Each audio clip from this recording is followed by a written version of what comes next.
Let's explore Stevie Nicks, her life and all of her loves, with her velvet voice, her wild heart, her iconic performances. Stevie Nicks didn't just write about heartbreak, she came from a life built on it. And this was long before Fleetwood Mac. Stevie Nicks was raised in a family that never stayed in one place for very long. And she also carried the weight of generations she didn't even realize she was singing through. Today, we're going to explore the unseen story behind the music. Her father was a corporate executive who climbed the ladder fast, which meant Stevie changed schools more than a dozen times. Each new place meant letting go of new friends, settling into a new home, and this quiet ache of knowing it wouldn't last, even those connected friendships she wanted to keep. By the time she hit her teens, she kind of stopped forming close friendships altogether. Her thought was, why? Everything's temporary. She became fiercely self reliant and deeply lonely. Connection felt fragile. And her grandfather, A.J. Nicks, was a failed country singer. And he ended up pouring all of his dreams into young Stevie, teaching her harmonies, buying her guitar.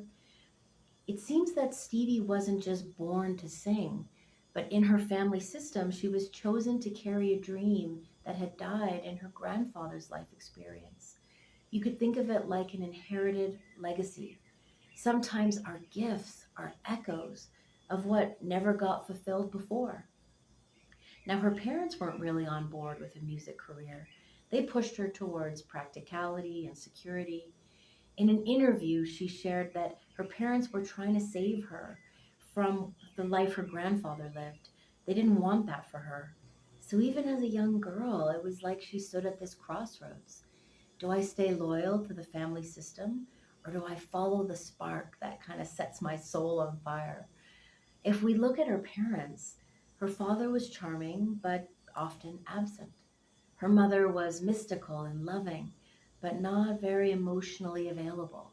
So this became the blueprint that Stevie brought into her romantic life too. I once read an article where she said, I write about love because I don't have it. If you think about it, so many of her lyrics are about longing and distance and love that slips away. We do fall in love with what's familiar, not what is actually healthy. So for Stevie, emotional unavailability wasn't like a red flag, it felt much more like home. I'm guessing that's why she fell for Lindsey Buckingham. They met in high school, created music together, really lived out that ambition and pushing forward. It's like he was her muse and her rival and her greatest heartbreak. When Fleetwood Mac wanted Lindsay to join the band, he said he'd only do it if his girlfriend Stevie could come along too. And just like that, her life changed. The more the band exploded, the more their relationship imploded. Behind the scenes of rumors, while they were writing the lyrics about heartbreak, they were actually living it in real time. They sang to each other night after night, processing the breakup through the music that the world would come to love for decades. Now, years later, Stevie ended up saying, Lindsay was the love of my life, but not the man of my life. And while that wound was something that carried through the music, something unexpected happened. She ended up having an affair with Mick Fleetwood. It was brief, it was passionate, it was complicated. Mick was married. The band was already in this really fragile state. And this secret relationship cracked things even further. Stevie was quoted calling it a doomed thing and admitted it came from a place of shared chaos. What was brilliant is that Stevie turned all of this heartbreak into gold. Stevie didn't escape her childhood, she sang it into a different form. She once said, I'm all the things I ever loved. Her story reminds us that we're not just shaped by what happened to us, we're shaped by how we can transform it. You don't have to be a rock star to relate to Stevie Nicks.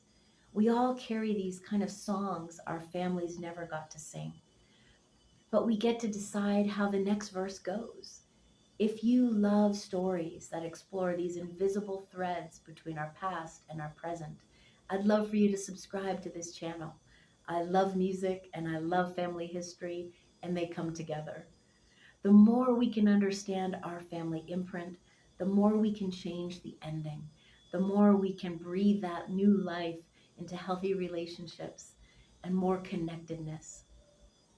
Here's to the beautiful Stevie Nicks, music I have turned to for my own heartbreak and my own understanding of complicated love. If there's a performer that you adore that you'd like me to track their family history, request it in the comments section below. If you know a fellow Stevie Nicks fan, forward this video along. I hope you'll consider subscribing and joining me for my next video.